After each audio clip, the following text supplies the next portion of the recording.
भाजपा को लग रहे झटके पर झटके। बीजेपी के दो पूर्व विधायक ने थामा कांग्रेस का दामन। मोदी शाह को लगा गहरा सदमा, भाजपा में मचा हड़कंप, कांग्रेसियों में जश्न की आंधी।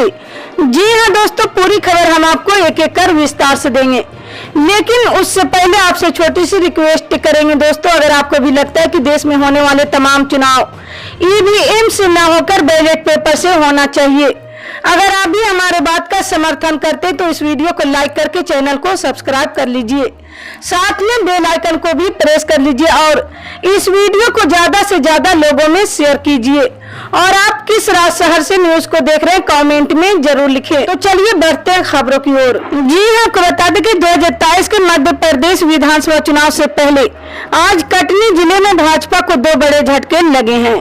कटनी जिले के दो प्रमुख नेता पूर्व विधायक ध्रुव प्रताप सिंह और ओबीसी नेता शंकर महतो कांग्रेस में शामिल हो गए हैं। इस कदम से कांग्रेस की शक्ति बढ़ी है। पीसीसी प्रमुख कमलनाथ, नेता प्रतिपक्ष गोविंद सिंह और पूर्व सीएम दिग्विजय सिंह ने नए सदस्यों का स्वागत किए हैं। बता दें कि बहोरी बंद विधानसभा के कद्दावर और पिछड़ा वर्ग के नेता शंकर महतो के कांग्रेस में आने से यहाँ के समीकरण बदल सकते हैं। ये आपको बता दें कि शंकर महतो लोधी समुदाय से आते हैं, जो ओबीसी वर्ग की एक प्रमुख जाति है। बहोरी बंद विधानसभा क्षेत्र में लोधी समुदाय का खास प्रभाव है। साथ ही शंकर महतो का केंद्र मंत्री प्रहलाद पटेल से गहरा नाता रहा है। महतो बहोरी बंद जनपद पंचायत के अध्यक्ष और बीजेपी में मंडल अध्यक्ष और जिला उपाध्यक्ष जैसे पदों पर कार्य कर चुके हैं। जी आपको बता दें कि यौन उत्पीड़न आरोप को लेकर भारतीय कुश्ती संघ के पूर्व अध्यक्ष ब्रिजभूषण शरण सिंह की गिरफ्तारी को लेकर धरना प्रदर्शन भले ही खत्म हो गए, लेकिन ये विवाद थमता नजर नहीं आ रहा है।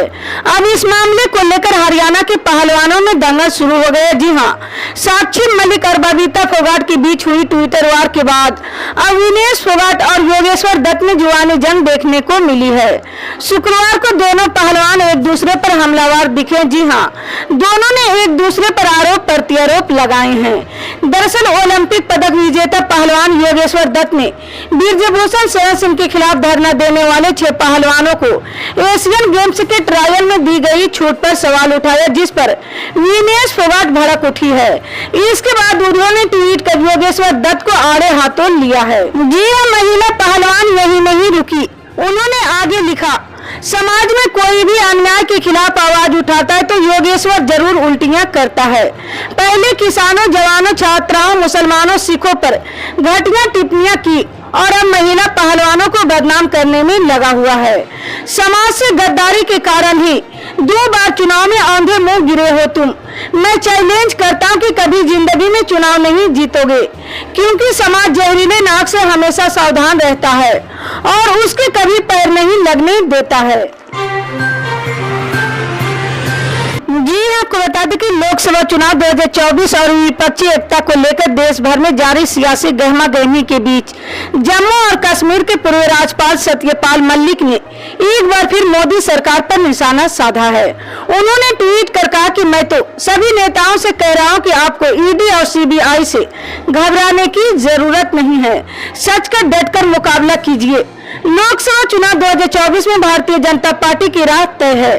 बीजेपी सरकार आगामी चुनाव में नहीं बचेगी, फिर मोदी जी और उनके सहयोगियों की जांच करवा लेना। जी आपको बता दें कि बिहार के मुख्यमंत्री नीतीश कुमार की अगुवाई में उनके आवास पर विपक्ष के 15 दलों की मौजूदगी में शुक्रवार को एनडीए को 2024 लोकसभा चुनाव में हराने के लिए बड़ी रणनीति बनी है। अब अगली बैठक 12 जुलाई को शिमला में होगी, जिसमें आगे की रणनीति पर चर्चा होगी। लेकिन अगर राष्ट्रपति चुनाव तक गौर करे तो इस देश में विपक्षी एकता इस देश में कहीं पर नजर नहीं आ रही थी। चाहे 2014 का चुनाव हो या फिर 2019 का चुनाव हो, उन चुनावों में हम ये जरूर देखते थे कि विपक्षी नेता मंचों पर एकजुट होते थे, लेकिन विपक्षी एकता का विमर्श आगे नहीं बढ़ पाता था। जी हाँ, कई बार हमने ये भी देखा कि कांग्रेस के बिना ही विपक्षी एकजुटता के प्रयास किए गए, लेकिन पटना में शुक्रवार को जो बैठक हुई है उसमें विपक्षी एकता का गंभीर प्रयास दिखा है। उसमें जम्मू कश्मीर से लेकर कन्याकुमारी तक तमाम बड़े पार्टियों के नेता उपस्थित थे। जी हाँ, मैं मानता हूँ कि नीतीश कुमार पिछले कई सालों से इस काम में जोर शोर से लगे हुए हैं। उनकी मेहनत का ही ये प्रतिफल है। इसी तरह की पल पल के अपडेट जानने के लिए जुड़े रहे हमारे न्यूज इंडिया के साथ। मिलते हैं अगली बड़ी खबर में, तब तक के लिए जय हिंद।